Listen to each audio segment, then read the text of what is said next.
All right, everybody, let's go ahead and get into our next topic.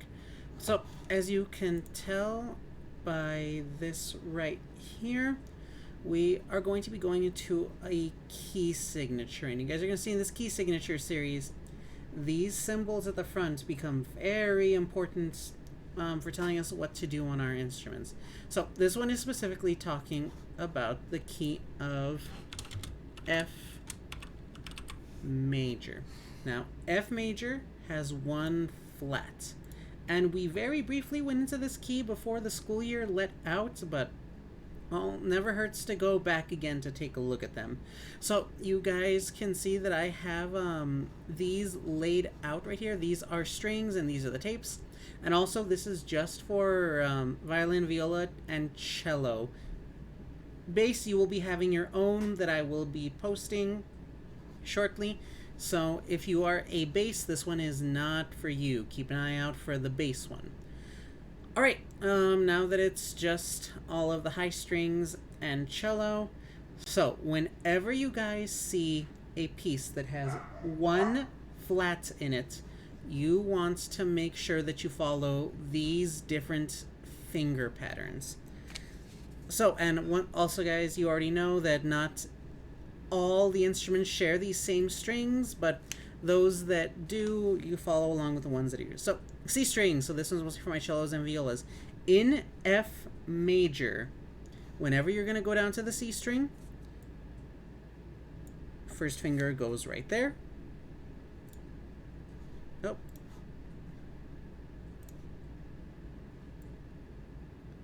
Second finger goes right there. Slash third for cellos. Violas and cellos, fourth finger goes right there. And then if you guys are going to be reaching down here, this goes right there.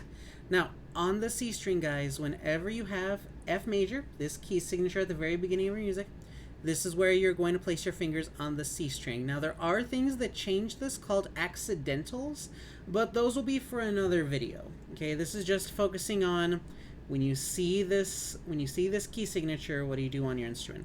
So that's C string. Let's go ahead and go to G string, which everybody shares.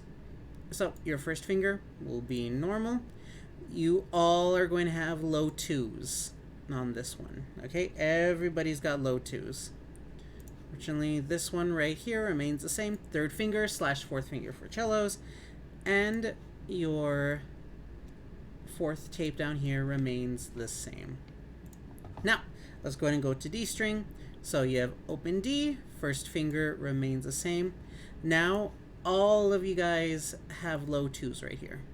Okay, everybody's got a low two that you got to keep an eye out for. Then everybody's G remains the same right there. And then A remains the same right there. Okay.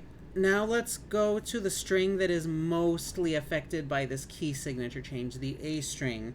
So for starters, everybody, you all have that low 1. Okay? So everybody here, and let me see, I can move that a little bit up. Nope. There we go. Everybody's going to have a low 1 right there for that A string part. Okay? And then that means that you guys are going to have to reach right there for that. You guys have a normal finger right there. And then you guys have that right there. Okay, so you guys can see A string mostly affected by this. And then let's wrap it up with your E string now. So in F major, the key that has one flat, you will have low ones there. You will have low twos, thirds right there, and also violins, very important for you guys. You also have a low 4 right there. Okay, and really quickly, guys, just to bring this back to the half steps and whole steps that we were talking about, you guys can see them in action right here. Like between right here and right here, that's a whole step. But between right here and right here, you guys can see you have a half step. Okay, so this is just to show guys that the patterns of whole steps and half steps really take relevance when we're dealing with this stuff. So you guys can see right here, got a nice small little half step right there. This space right here from right here to right here, it is a whole step. See, nice and giant right there. And then you guys have another whole step right here. You guys can see for a lot of these right here, going down to that fourth tape, that you have big old whole steps, and then you have half steps for these guys right here. And believe it or not, guys, since these two right here, since it's a low 1 and a low 2 together, that actually means that those guys right there are whole steps between each other. So you got big old spaces. Okay, and then half step right there. And then we got some nice whole steps right here between the rest of these guys. All right, so this was a quick and dirty lesson on F major. Yay! I'll be covering the other keys in other videos. Keep an eye out for those. Oh, and also, I know that this video isn't going to apply to everybody, but like I said, just want to make sure that we all have a basic understanding of what these key signatures mean.